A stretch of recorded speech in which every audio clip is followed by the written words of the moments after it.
বসিরহাটে শুটআউটের ঘটনায় নজর রাখবো। বিজেপি কর্মীকে গুলি, অবস্থা আশঙ্কাজনক। বিজেপি কর্মী রোহিত রায়কে গুলি, বুকে পেটে 3 রাউন্ড গুলি চালানো হয় বলে অভিযোগ। বসিরহাট দক্ষিণে গোডাউন পাড়ার বাসিন্দা আশঙ্কাজনক অবস্থায় হাসপাতালে ভর্তি। আর এই ঘটনায় ঠিক কি আপডেট আমরা পাচ্ছি, অনুপম প্রতিনিধি আমাদের সঙ্গে রয়েছেন। অনুপম, কি জানা যাচ্ছে?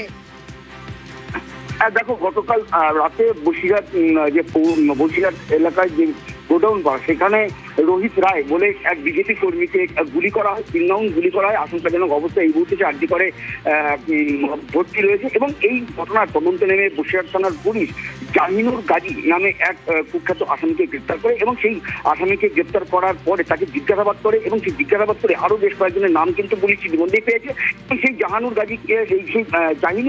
গাজীকে নিয়ে যে ঘটনাস্থলে জাহিনুর গাজী আগ্নেয়াস্ত্র ফেলেছিল সেইখানে এবং যেখানে ঘটনা ঘটিয়েছিল, গুলি চালিয়েছিল, এই দুটো জায়গায় কিন্তু পুলিশ কিন্তু সেখানে নিয়ে গিয়ে তাকে পুনর্নির্মাণ করলো। কিভাবে ঘটনা ঘটেছিল, কেন ঘটিয়েছিল, কোথায় আগ্নেয়াস্ত্র ফেলেছিল এবং তার সঙ্গে কারা কারা জড়িত ছিল, কেনই বা করলো, কার নির্দেশে এই গুলি চালালো, পুরো বিষয়টা কিন্তু খতিয়ে দেখছে বসিরহাট থানার পুলিশ। এবং বিভিন্ন জায়গায় এই জাহিনুর গাজীকে নিয়ে কিন্তু বসিরহাটের বিভিন্ন জায়গায় কিন্তু ইতিমধ্যে কিন্তু তল্লাশি শুরু করেছে এবং পুনর্নির্মাণের কাজ শুরু করেছে। এবং এই জাহিনুর গাজীকে আজকে পুলিশি হেফাজতে যে বসিরহাট মহকুমা আদালতে পাঠাবে বলে কিন্তু আমরা জানতে পেরেছি।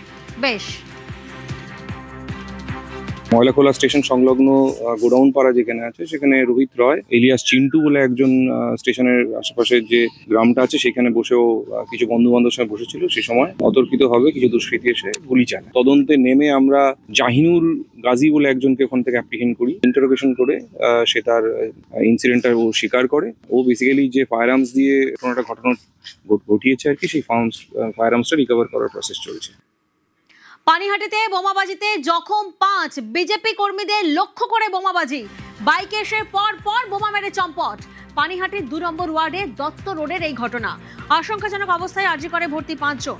সিসি ক্যামেরা ফুটেজে নজর পুলিশের। মারতে চলে গেছে। আমরা টোটাল 4 জন ছিল বাইকে। কোনো কথা না, আমাদের পাড়ার ছেলেরা দাঁড়িয়ে ওরা কথা বলছে আর আমাদের যে দলের নেতা শুভদা উনি দাঁড়িয়ে ওদেরকে বোঝাচ্ছিল, তার মধ্যেই মারতে চলে গেছে। আমাদের স্থানীয় লোক পুরো পাঠা সব হয়ে গেছে বোমে। এটা তো একটা আতঙ্কেরই কথা। আমরা কোথায় যাবো?